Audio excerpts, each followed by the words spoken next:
Good morning. We are in the middle of the Maimer of the Mittler Rebbe, which is the base text, foundational text of Ayin Beis. We are on page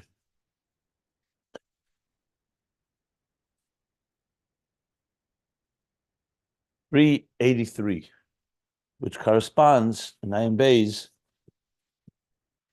to page 1474. So what we're going to do is we'll read one more paragraph here in Mittler Rebbe's Maimer, and then we'll go back to the Ayin Beis on page 1474 and read till the end.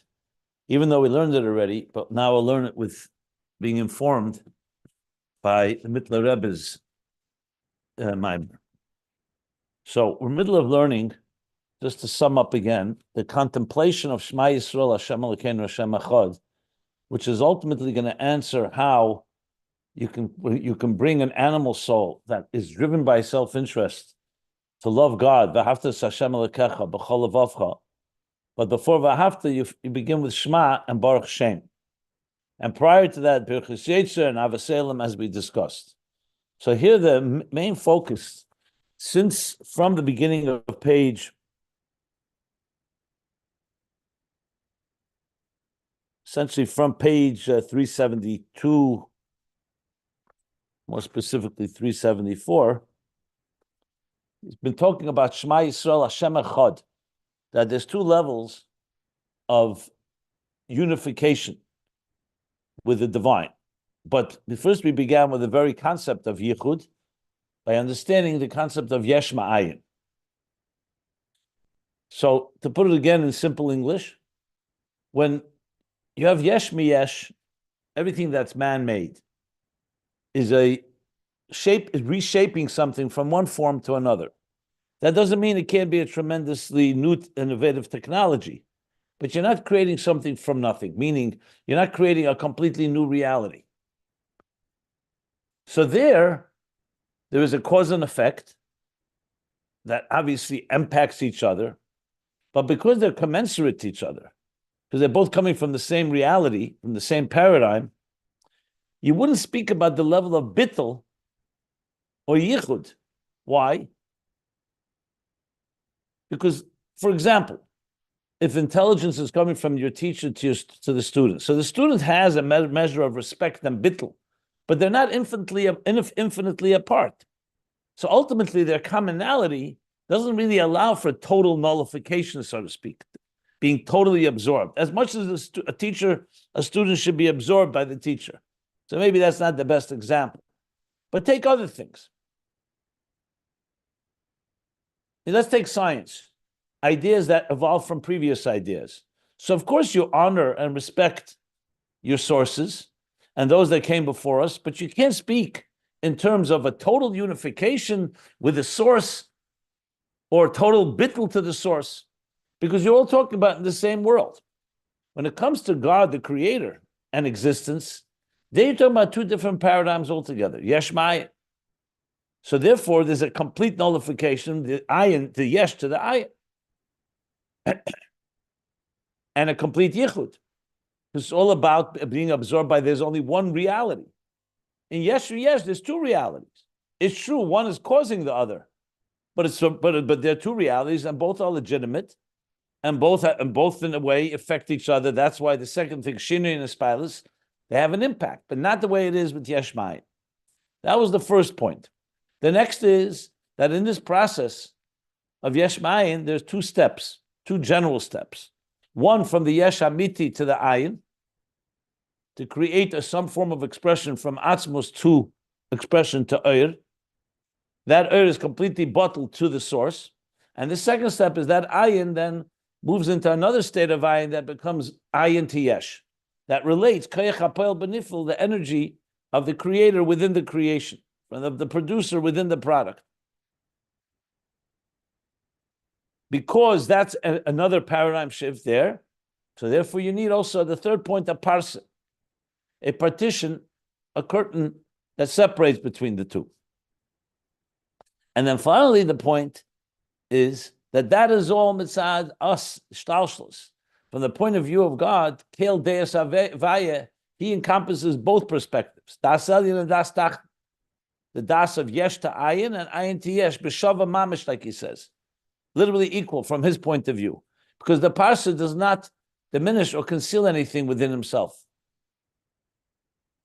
And that's the last piece we learned. That even though these two perspectives are opposites, nevertheless, and there's a veloy, niskanu alilis, either he relates it, which is the lower level, or he's beyond it, then truth is they're both beyond, they both join as one. So though he contains existence, existence does not contain him, does not define him. The Creator defines existence, and existence does not define him, as we spoke about. Less machshava tfisa beklal, even though ihu tof is bekula alma. That's ani rishon v'ani achrin. Yeah, and then on page 382, 383, he explained that all this, that you need a hefsek between these two perspectives, das ayin and das tachten, yichud Eloi, yichud tato, the two levels of ayin, is mitzad b'chinas ishtalshlus. So since God wanted to create a world, for a world to exist, if that higher level of divine energy would be all encompassing, it wouldn't leave room, there'd be no possibility, like he says, everything would be completely bottled. I call bottle b'nichl b'atzmuse. But that's from our perspective. But from God's perspective, he says, before it expresses itself in his desire to create, before he reveals an Eir, it's all encompassed in the source. And they're all like one. Basically, within the source, he is identifying two, he's choosing to have two tracks. One will be the Ayin of the Yesh HaMiti, one of the Ayin of the Yesh HaNivra. I'm using that language that's really more from Ayin Beis, but it's implicit in the language that he says here. So even though it comes down into Dibur and into Maisa, meaning God's energy, with Dibur is already going outside of him to another, and Maisa is even further apart, nevertheless, there's no shinui. It's exactly as it is before it all began, before the whole process began. Encompasses both. And this is essentially B'derech Klal. I'm reading the top of page 383. B'derech Klal Gam Beis Yichudim. Yichud lo yichud tatav pisha babi ishtalshlus. It comes in ishtalshlus chachma bina midas dibur maisa through the tzimtzum. But kulam misyagdim kulam ba'atzmis eresof. Kodam she'olah b'ritzeni ha'pashat. So ultimately, the goal is that we should come to appreciate that. But that takes, as we spoke, step by step. So there you see the joining of the two Yechudim.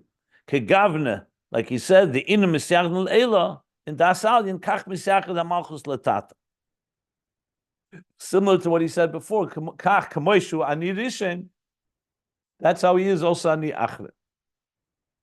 That's where we stopped at the end of the paragraph on 383. So as I said, my plan is like this now. To read the next paragraph, let's learn the next paragraph. It's still going to finish with the inyan of Yichud. And then we'll go to Ayin Beis, page 1474, and see how the Rebbe Rashab uses this text and develops it further.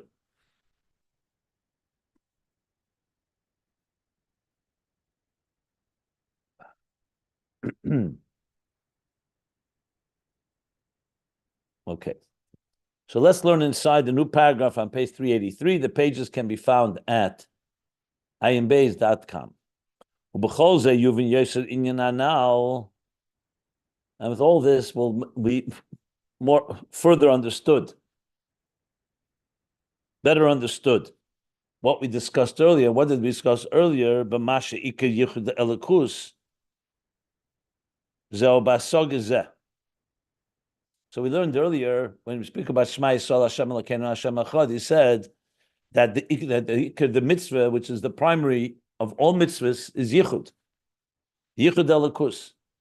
To explain the singularity, the exclusivity of the divine reality.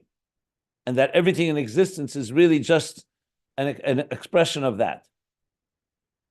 So now, with the discussion that we learned about Yesh Ma'ayin, the two levels of Ayin, the Parsa, and that by atzmus, kel deis havai, they're both encompassed as one. So we'll further understand that which began, this whole discussion began, as I said, on page 374. The misbonus of Shema, Sorach Lahaydech Be'echad. So he says like this.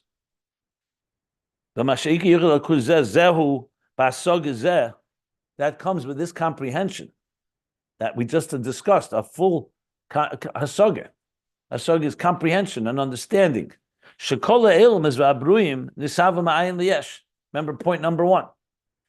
That all the worlds and all of the creations and all creatures were created ma'ayin liyesh, ma'ayin mamish. Meaning it's a quantum leap. It's a complete 2 different realities. That means ayin liyesh. Not ayin as in nothing. Ayin means, compared to the yesh, it's a completely different reality. So the yesh sees it as an ayin.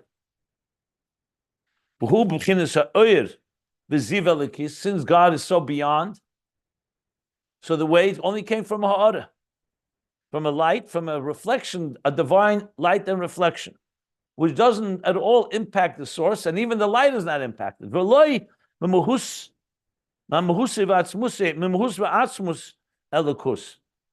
from the core. The source is the core. But the actual creative energy, God is beyond that. That's an expression of him. He manifested himself through Ayin, which is an expression, Ayin, Gilui. And that's where the creation takes place. But not Mahus V'atzmus Alakus, Shanikri Yesh Miyesh.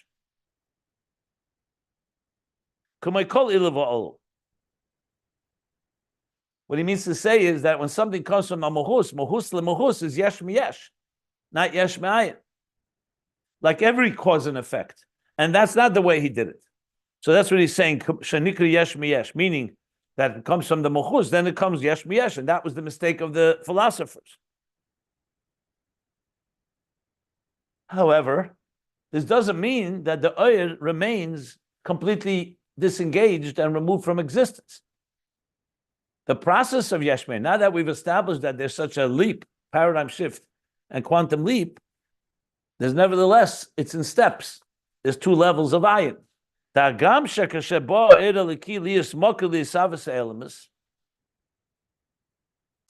now, though this Eir Eliki we just mentioned is going to travel and go through a process to the point that it becomes a source for the creation of the worlds, that's already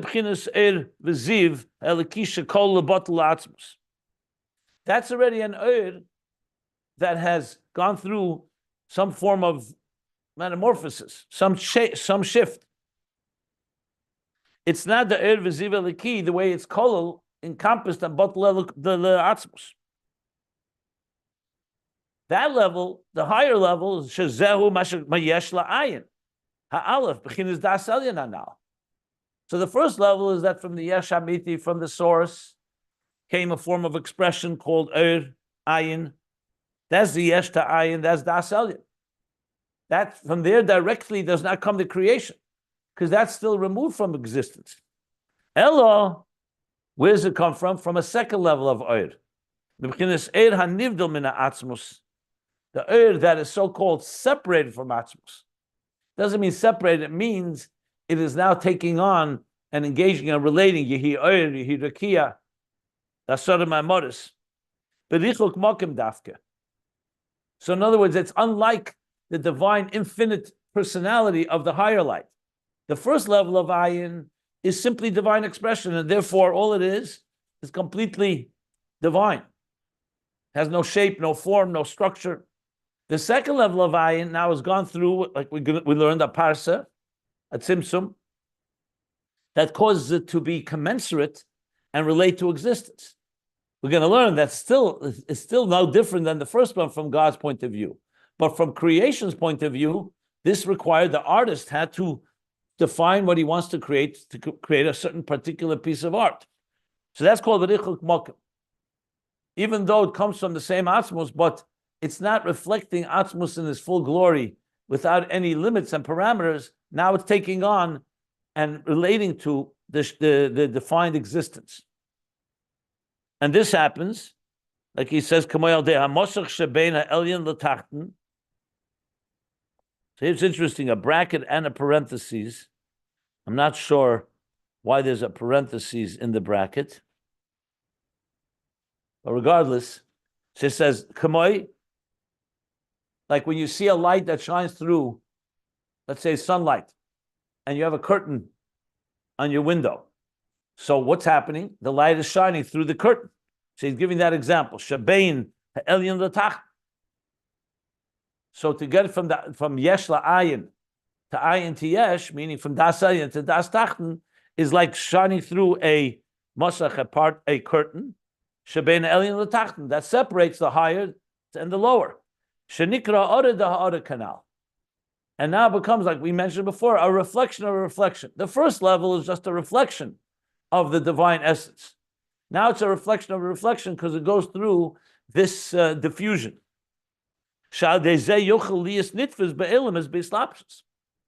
Which allows then the Oyer to be able to be contained in a manifest way, enclosed in existence. And then he has mamish. So you have to read like berichuk mokim dafke through the masach, mamish, berichuk mokim dafke mamish. In other words, it's literally a leap, a distance. And now he goes back to the mashal that he used earlier. So a lot of things he's saying we've already learned earlier, but he's summing it all up. Like we spoke about, the same thing with the soul and the body. There's the soul as it remains in its core entity, there's a soul. Then the soul has that ability to give life, but it hasn't given life yet. That's all the core, the yesh to the ayin. But then the soul goes through one more stage. Now the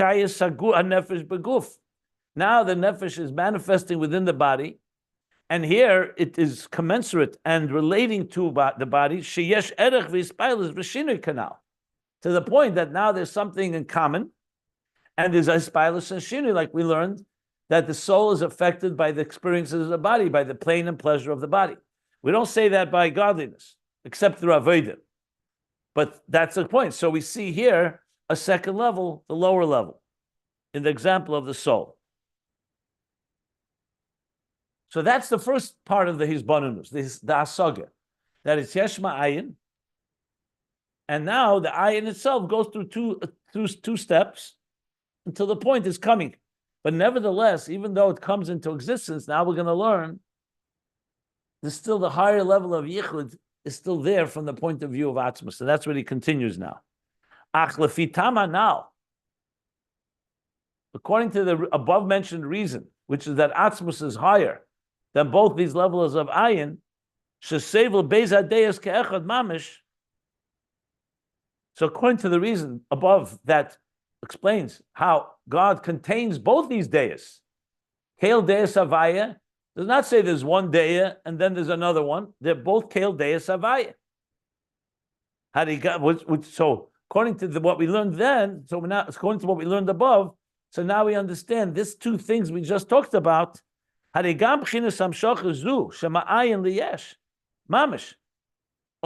this lower level of amshacha, which is the divine relating and engaging with existence, like when it comes through dibur, which is already relating to the other. And from the dibur it comes to maisa. Machshava, you can say, is still the way it is within himself. But dibur is already being expressed, and maisa even more so. Berichuk mokim, which is a richuk mokim, it's now moved outside of so-called the core self to be expressed to another and to create something. But according to the fact that God contains both, so this lower level as well, shava mamish,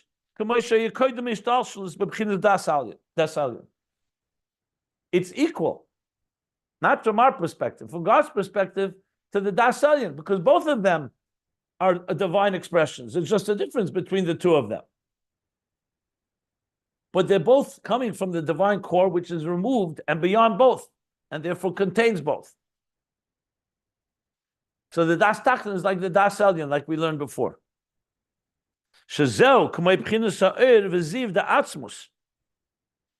Which means that even the that comes out of the core. Like the sunlight outside of the sun is like the oil that's within the sun, within the core. Shahayahu shmai bilvad, betachlis hayichud canal. Because it says Achle Nivra Elam, Hu Shmoi, both him and Shmoi, the Ur, meaning the Ur that is going to emanate and ultimately emanate as well to create, is all one. V'im Kain.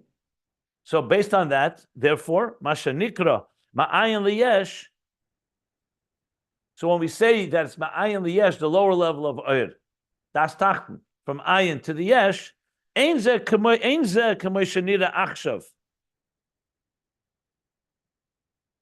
not the way it appears now, meaning to us.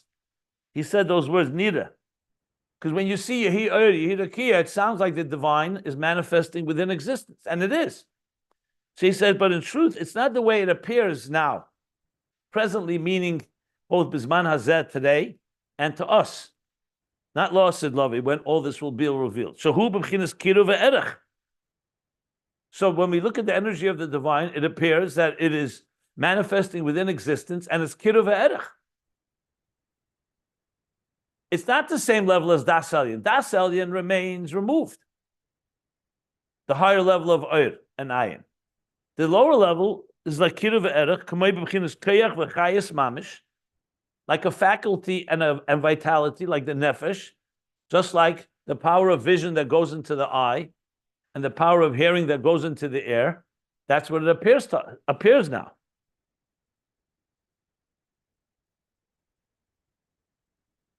But in truth, that's only as it appears to us.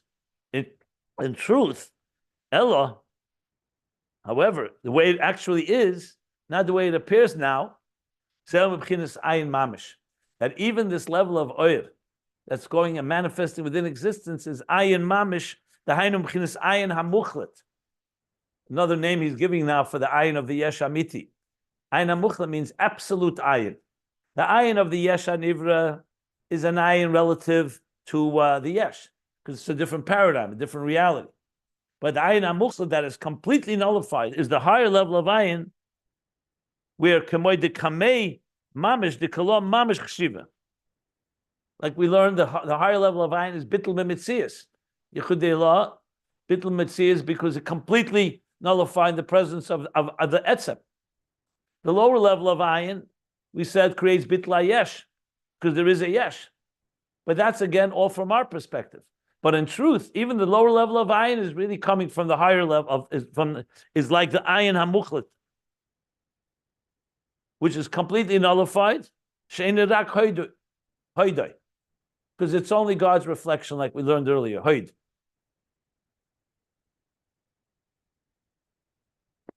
Okay. So, though he didn't say anything here that you could say we didn't hear before, but he's putting it together in the context of what this hasag is. He's summing up essentially the last few pages, essentially from 8 pages ago, and summing up how it applies to our contemplation, our understanding of Yichud. So to sum up, Yesh Ma'ayin, the first thing, not Yesh Miyesh, so it's only from a reflection. This reflection takes on another shape as it goes into the Ayin of the Yesh HaNivra. However, from the point of view of the core, of the Etzem, Keil Deis Havai, they're all one. All this is part of our contemplation, our hasaga, our understanding. And therefore, there's no shinui between the lower level of the ayin and the higher level. They're actually all like one mamish.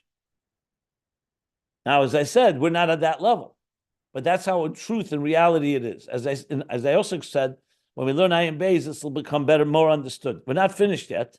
I just wanted to stop here if anybody wants to ask anything.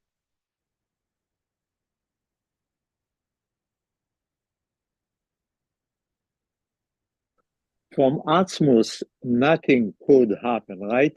That's why he created the oil, which is not a reflection, hechreichi, but retzoni. An oil could be all of these levels, and it could become less and less. I'm correct? I mean, it's a one piece of it. It's a lot more than that. Bottom line is, nothing is Atzmus. Everything is infinitely distant from Atzmus. So the way that Atzmus did it was, we used the example of Oyer, but essentially he created a level called what we call Oyer Ein Sof, that does not affect the core essence at all. And as the Oyer is the field of energy, because remember, Atzmus is built in Metzias Nimtza, B'tzusim Atzmusei Mechuyev HaMetzias, especially built in Metzias Nimtza. Built in Metzias Nimtza, you want to create a Metzias Nimtza that has nothing in common with the built-in Metzias Nimtza, except that it created it.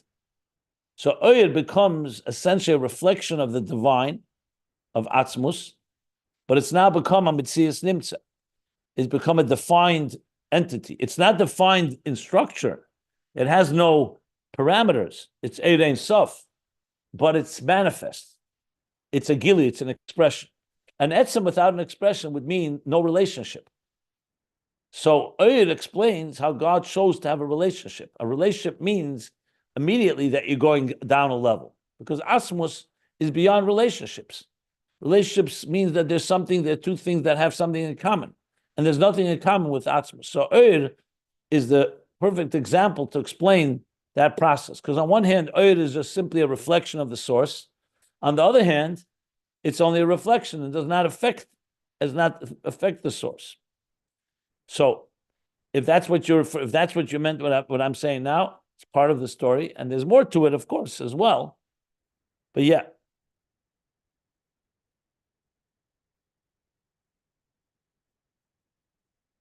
Whereas when Yesh mi Yesh, and that's the contrast, it's not that way. The Yesh conveys to the cause. The first Yesh actually imparts a part of himself or a part of itself to the recipient. Like I said, water to water, or any other Yesh mi Yesh. That's not ha'ara. That's like Yesh mi Yesh, that's a shefa. We actually imparting something. And as I explained, the critical need for this is because this is the only way to explain the exclusivity and the utter unity of only one reality called Atzmus, called God. Anything else, if there was something in common, then you already have an Isinas Malkim for another thing, so it's not total unity and not total bitter. However, the process has to work from the bottom up, because first we need a Yesh. That's what God wants, and that Yesh will come to this awareness that we're describing now. So Oyer plays a tremendous role in understanding how this works.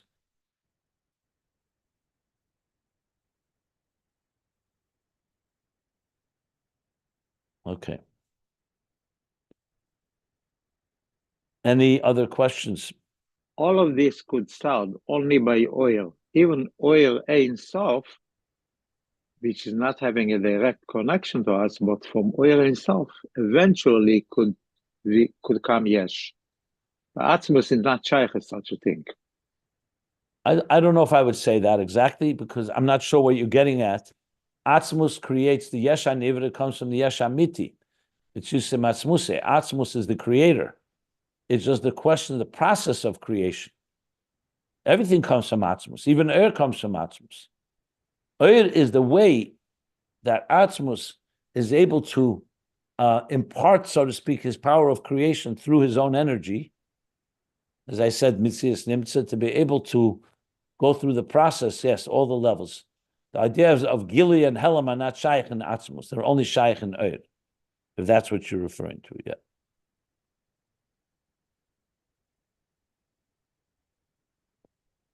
So when you say Mitzad Shtalshlus, there are two levels, you could say Mitzad Oyer, there are two levels, but not Mitzad the Etzem. Because the Etzem, they're both equal. And as I said, in Ayin Beis, he's going to explain this a little more detailed. Okay. So continuing on, now comes a parentheses. I see the parentheses and the brackets are all very, like there was before was a bracket with a parentheses, which I don't understand why. But okay, but now comes a parentheses It says like this: "Va'afilu b'chinas sevev kalam." Even the level of sevev kalam, and we've mentioned it a few times. Basically, earlier he said in general, "Yichudi lo, yichudi tato, sevev kalam, amala kalam, dasari and dastachten." So now he's coming back. I feel the level of sevev kalam, which is the transcendent energy, not the energy the koyach hapel benifel, the energy that manifests ma'ayin into the yesh. Shenikra b'chinas yichudi lo. That's called the level of the higher yichud, the higher unification. Shehu ishlapshus edein sof b'kesed.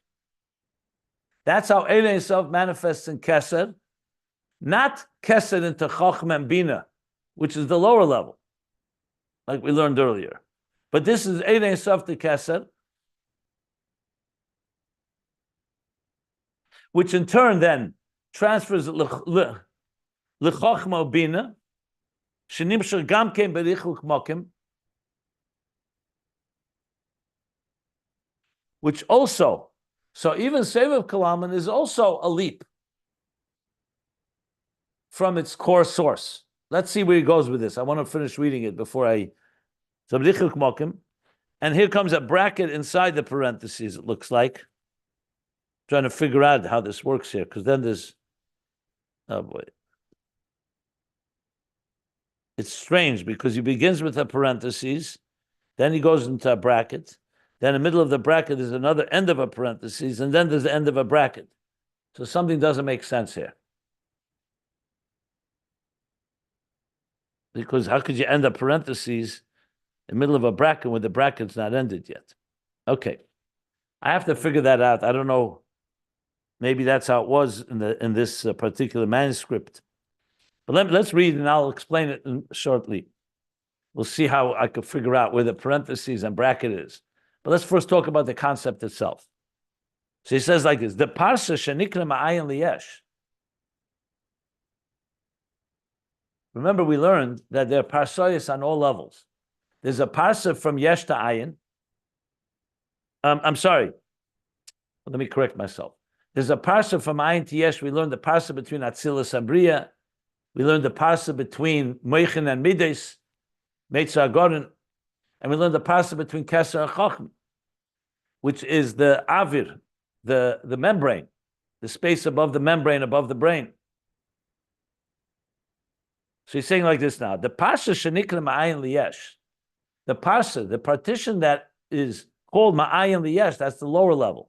The ayin going into the yesh, zeu k'may shenimshach ma'atzmus eid ensof b'bchinas ha'orah da'atzmus shenikra ayin mamish.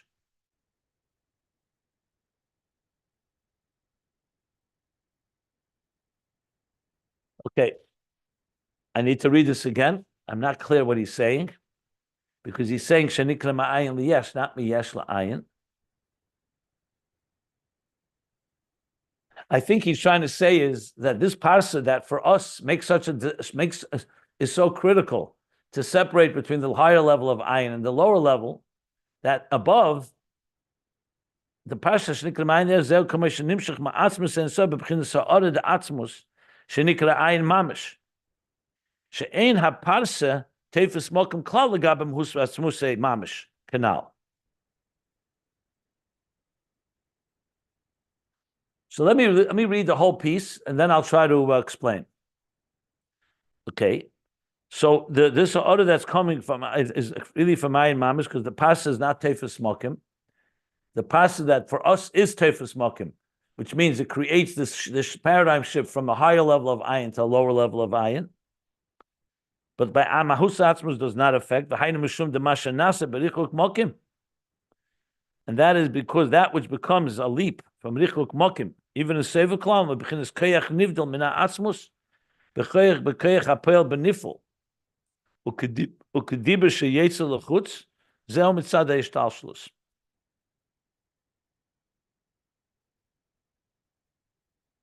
ובאמס הרי גם עכשיו עיר טוב זה בכל העלמא אין ליש.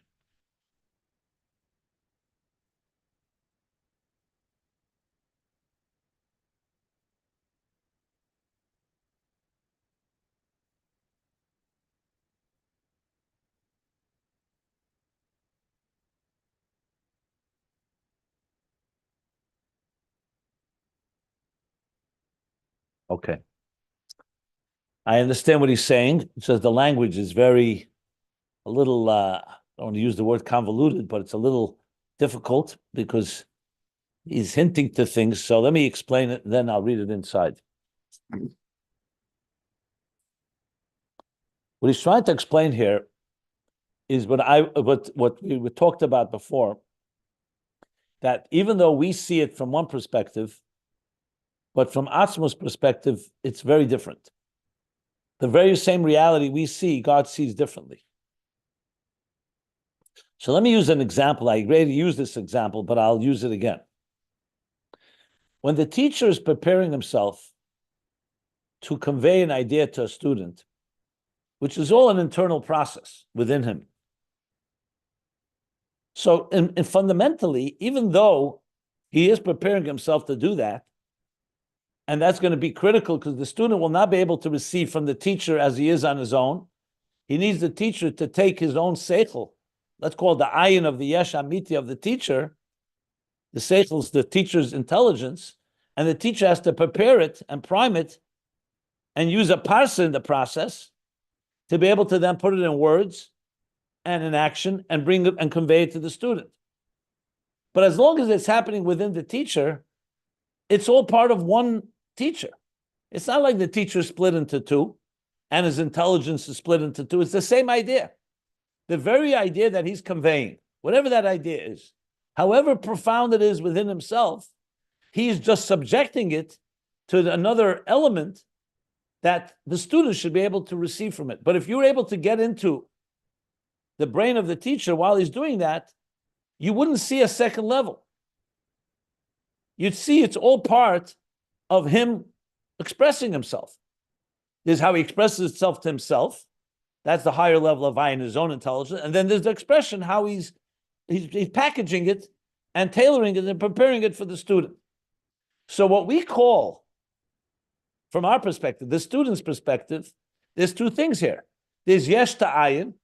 That's the teacher taking his own core and turning it into some form of intelligent expression, but it doesn't have shape and form yet. And then there's a second step, Ma'ayin liyesh. That's Tachna, which is the teacher taking the idea and tailoring it to the student. Two steps. That's what he calls Nira Achshav. That's what we see now from our point of view. But from the teacher's point of view, if you now look at this same process as it's happening from the top down, what's happening? It's not really two steps. Well, maybe that's not the correct. We could say it's two steps, but it's not really different. That's maybe a better way to say it. There may be two steps, but both steps are equal. In other words, even the Ayin to Yesh that the Makabel sees, for the Eibush, it's also Yesh to Ayin. That Ayin that is going over to the student is coming from the same Ayin of his original intelligence. The Rebbe Rashab is going to explain it in more detail. That is, both Ayins are coming straight from the source. And there, actually, the Rebbe Rashab says, why is it not two? It should be one level of Ayin, one Ayin that the second Ayin comes from it. No, because the teacher itself is initially, as he's conveying it, as he's thinking of the idea, has another form of expressing that idea, which will be in the form what's called Ayin to Yesh. So what he's saying here is that the Ayin to Yesh is really not the way it is by us, a lower level of Ayin. It's also part of the Ayin HaMuchlat, that first level of Oyer coming from the core. So within the teacher, you have both elements, but for the teacher, it's both coming from the same type of Ayin. From the student's point of view, one is Yesh to Ayin and one is Ayin to Yesh. That's pretty clear what he's saying. And I also build it upon what we're going to learn soon in Ayin Beis on page 1475, where he spells this out explicitly, what I just said. He uses this example of the teacher and the student and spells it out. So that's what gives me the clarity here. But when you read it here, I'm going to go back and read the whole thing now based on what I just said, and you'll see how it works its way in. It's just that it keeps going, the phraseology here, the phrases are back and forth, and it's not like a clear linear flow, as we've talked. It's a flow of consciousness. So let me go back. So he said like this. I'm going back quite a few lines, and then I'll read the whole thing now. So he says, it's that achlefitam hanal, that's sevel base days, that God contains both days. So according to that, harigam b'chinas hamshacha zu shema ayin liyesh mamish. Also this hamshacha, which is dibur and maisa, the lower level, he says shava mamish. It's equal, literally equal. Because from the teacher's point of view, it's all coming from his core. From the point of view of the core of the teacher, it's equal to the ayin that comes out of the yesh. The yesh, the ayin that goes into the yesh, a makabel of the makabel, is equal to the ayin that comes out of the yesh of the source. That's what he says. So ve'im came. So when we say ma'ayin liyesh, this lower level, so the way it appears right now, it's in a form of kira ve'erech. The teacher is applying himself to the student. The godly energy has now manifested itself in dibur and a maisa. But the truth is, elazel m'chinas ayin mamish, hainu ayin amuchlet. This lower level of Ayin to Yesh, Das Tachten, Yichud Tata, is really coming from Ayin Mamish to Ayin Amuchlet, which is like the higher level of Ayin. And then he continues, and even the level of Sevav Kalam, which is Yichud Ilah. Now what he's saying here is now that even the higher level of Ayin is equally distant from Atzmus as the lower level of Ayin. So both things are true. The lower level of Ayin is like the higher level, and indeed the higher level as well is distant from Atzmus, because even Sevav Kalam is Berichuk Mokim.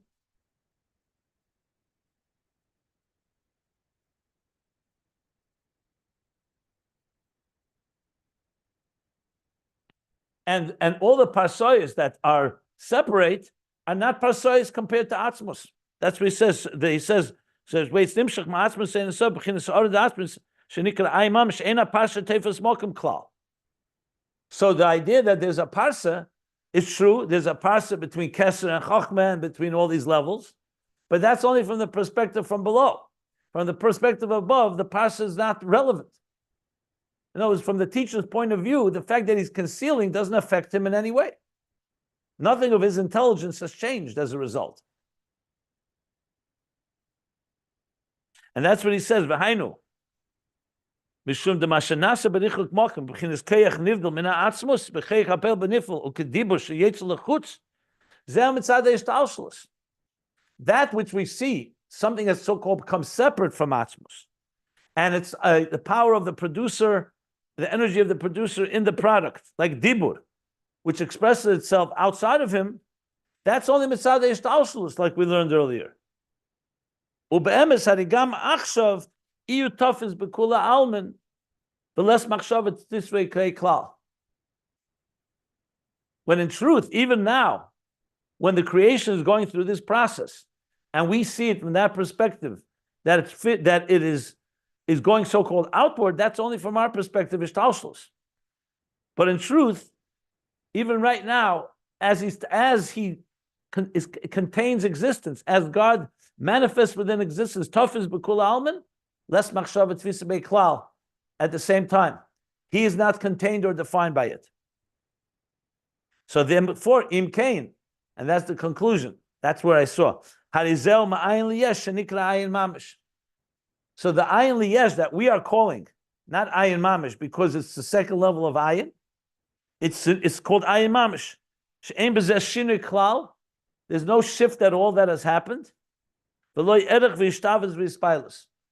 nothing in common, and no effect that it has, because exactly the way it is at creation, after creation, is exactly as it was before creation, from the point of view of the etzem, of the core. Ulakach Omar. And that's why he says, Kikeil Deus Havaya. Keil Deus Havaya. Havaya contains Shesevel Beza Deus. He contains both of the Deus. They're not two separate things. They're by him. They're both contained by one. Ulakach Veloy. Veloy, I guess he means Veloy Niskenu Alilis. And that's why we say Veloy, that even when he is engaging with existence, with the workings of existence, Nisko Alilis, he's managing the workings of existence, he's still in the state of Veloy. Why? Mishum de B'shah shenitfus eina nitfus. Because even when he's present, and even when he's contained and is involved, he remains uninvolved. He remains beyond it.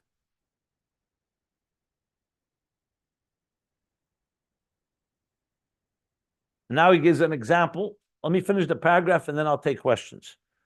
Another parentheses. The brackets and the parentheses are very confusing. I don't know where they begin, where they end. I have to go back and look at it closer. But it's definitely something is wrong there. Because there's a parenthesis that ends before a bracket, then a bracket that ends, it's a mess. But the content is pretty clear. And now he gives an example of something that is contained and not contained at the same time. And you may remember it because firstly it was brought earlier, but most important in Ayin Beis he brought it. Like the ark in the Holy of Holies. Shenitfis b'mokim, the ark contained a place. It's measured. 10 amas, there's a whole the measurements and parameters of the ark. And we're told that very space doesn't have measure. When you measure the whole Kodesh Kodashim, it's as if the ark wasn't there. How could that be? That's an example of something that manifests in space, but is not really defined by it. The Kachu b'Mashakosov, another example, also with the Ayin, an example he brought earlier as well. Ayin Nesev Nosa. The Gemara tells us that the Ayin carried its carriers, meaning the Ayin was carried by people, the behemoth, and so on. But it says the Ayin carried them and directed them. So the Gemara asked the question, or the Mitler Rebbe asked the question earlier. So what do you need carriers for? If the Ayin is doing the carrying, because you want both. He brought this before on page 373. Yeah. And he said there, you have to say there's a level that's higher than both.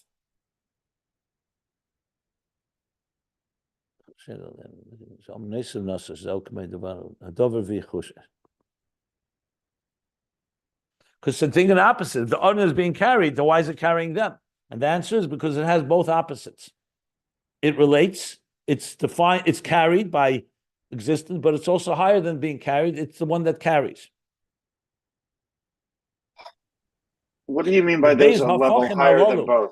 These two opposites, Einam Hovchim Klal. These two opposites are not opposites at all. The Gam Koyach Eliki. Three more lines. The next page, 384. Shenitfas Bam.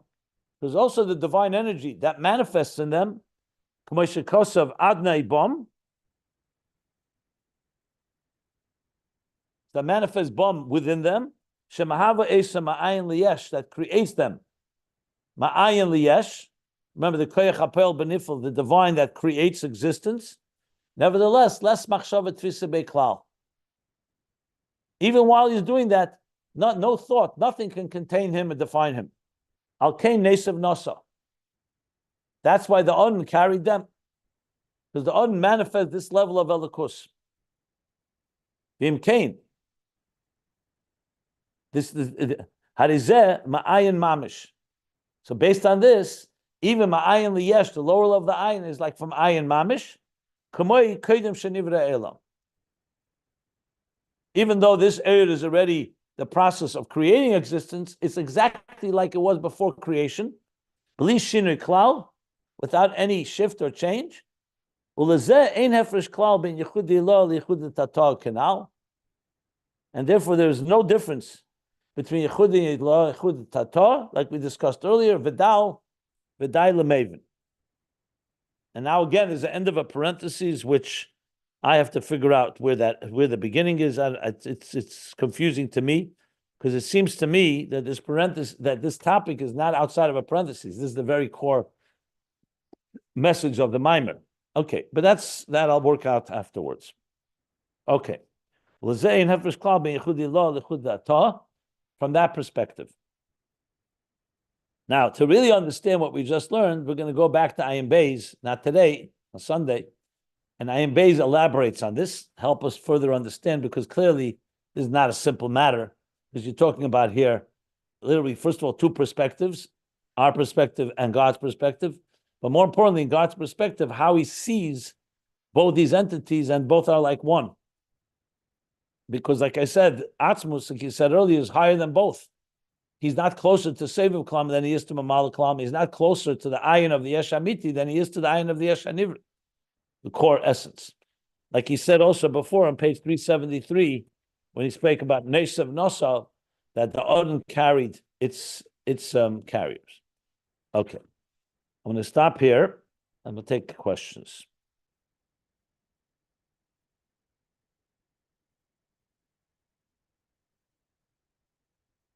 Any questions? No. Could we say, compare it to a teacher in the way that the teacher is for himself, and then when he's starting to plan how to give it over, so it's having different stages, what the teacher himself knows that all of these stages is not for him. Is this a correct way to say the way that the Eibishter is looking at Das Elyon, Das Tachtein? There are different stages, but it's not for him. I'm not sure what you mean, not for him. I mean, in the teacher example, it is his seichel. It is his seichel that he's understanding. The point here is the other way around, that both aspects, whether it's the way he understands it by himself and the way he's preparing it for the student within his own mind, it's all like one. That's what he's saying. You're talking about something else. The Eibishter is removed from everything. That's true. He's removed from Eir altogether. But that's not the point here. The point is that these two levels are one. To say that God, Atzmus, is removed from everything, that's true as well. But that's not so much the emphasis here. It's one by him, not by Nivroim.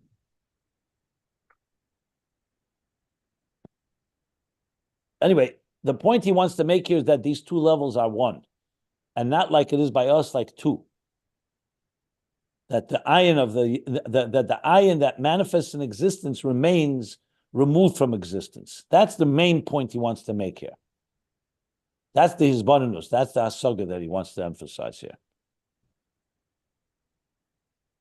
It is indeed true that the Eibishter is removed from both, but that's not the point that's maybe it's part of the point, but the main point is that equality, the Shav and Mamish to Yechud Tata, Yechud Ilah, and Yechud Tata. When you were giving the mashal of, or when the Rebbe was giving the mashal of the Aron and it carried its carriers, you said something about there's a third, I don't know what you said, power force that's higher than both of them. I wasn't sure what you meant by that. Well, on page 373, he says it explicitly. If you want to go to the Mittler Rebbe's Maimer, go back 10 pages approximately, 373, where he brings it the first time. He says, where on the page? The middle of the page. Aron Nesav Nasa. A little right above the middle, the line that begins Shesheira Aleim. Aron Nesav Nasa Shdel Kamei Dover V'Yifuche. The Muchalim B'Zeh Sheyesh Madrei Gavoyim M'Bchinas HaTev HaTikun.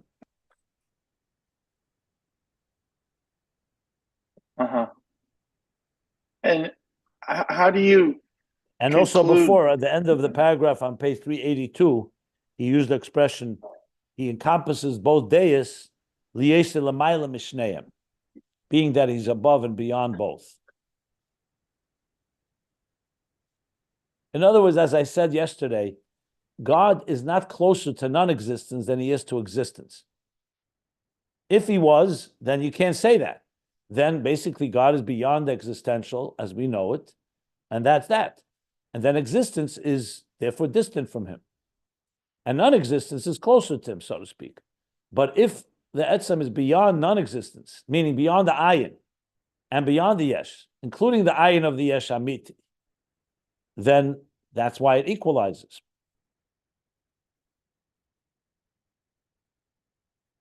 Basically comparing, just like so the space of the Aron had space, that was not measurable. Same thing, the Aron was carried, like any object you carry, but at the same time it carried them, which tells you that it didn't really need them. It needed a manifestation of them carrying it, because in our world, it should appear that way, so to speak. From our perspective, the Aron needs to be carried. If it just sits there, it won't move. But in truth, the Aron really had a power in it that was beyond being carried by others. In other words, like he says, God creates and defines existence, but existence doesn't define him. Yeah. I'm a little confused because even though the Aron Only a little? Only a little? Yeah, because the Aron contained the shattered luchos, which are very obviously holy. They've been touched by God. He wrote them, but it's not atzmus. And I don't. You're treating both the Aron and the shattered luchos, which, by the way, the Aron was created by humans. So I don't understand. You got shattered luchos and you got an Aron, and you're essentially likening that to atzmus. I'm just totally confused. Well, frankly, I don't even understand the question, but to try to put myself in, basically, if you look back on page 373, he says these words. He says, V'zeu erein sof atzmai sheba'odin. The whole Mishkan, though human beings built it from physical materials, but it was God's instructions, and it was God's Shekhinah that rests in the Mishkan, not human energy, but divine energy. So you can ask the same question about the whole Mishkan. What does it mean, that divine manifestation? Why does it rest more in the Mishkan than it does in any house, or in any dwelling, or in any, for that matter, stone, plant, tree, or animal? But that's what God said, build for me from these materials, v'shachanti b'seichem, and I will dwell there. The divine, in his own mysterious way, manifests himself within a physical structure. And in that structure, you have divine presence and divine revelations. And above all of them, the Holy of Holies was the highest level of the divine, to the point that you have a manifestation of this paradox, space and no space. So basically, this idea of being manifest in space and remaining and defying space, being there, but also not being defined by it. But he said that he contains existence, but existence doesn't contain him. That type of divine revelation happened in the Holy of Holies, specifically in the Ark. That's what the Gemara says. Another place it expresses itself is that the Aron carried them while being carried by them.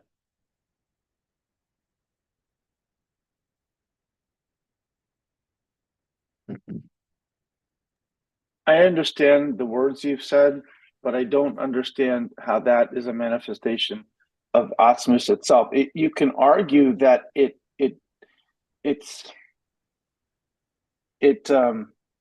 giving an example of where that you can have these two opposites.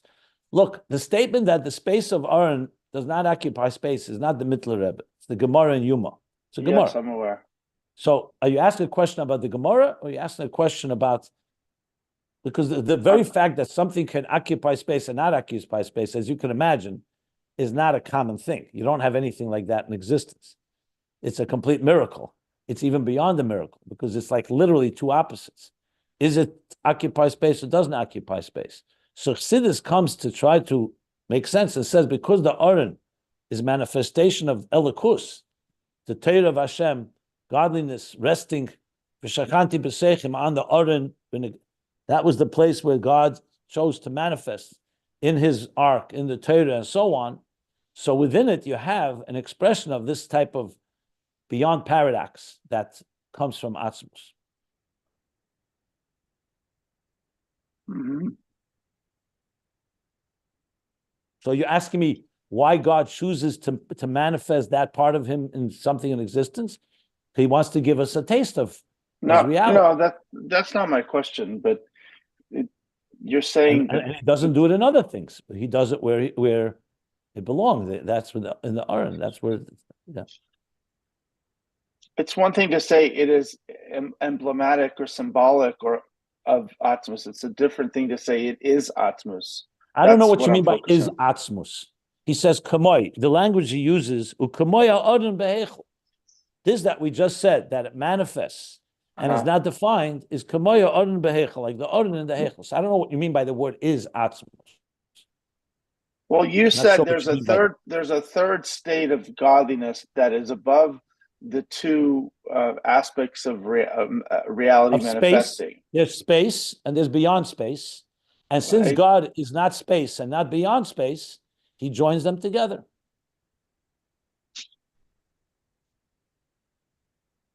Yes. It's We interesting. don't have to belabor it since there's others on the class. You want to think about it, you could think about it. I'm not sure what the problem here is exactly. To wrap our head around this paradox, that I understand is not easy.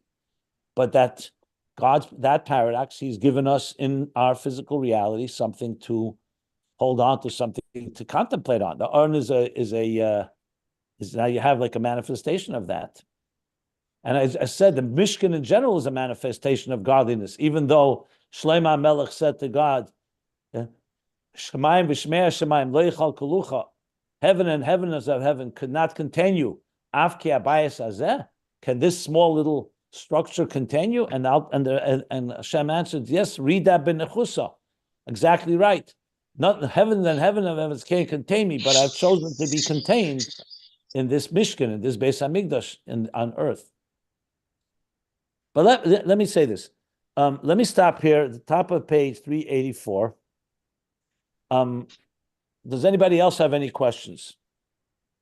Just to mention, he says mokoim or enu min hamidah. He's talking about the mokoim.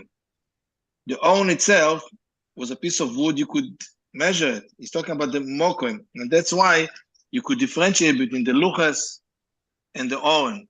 The point what he's talking is the mokoim, and not the physical kele, which you could say about all the kelim in Beis Hamikdash. That's helpful, Reb Naftali. Thank you. That satisfies my question. Thank you.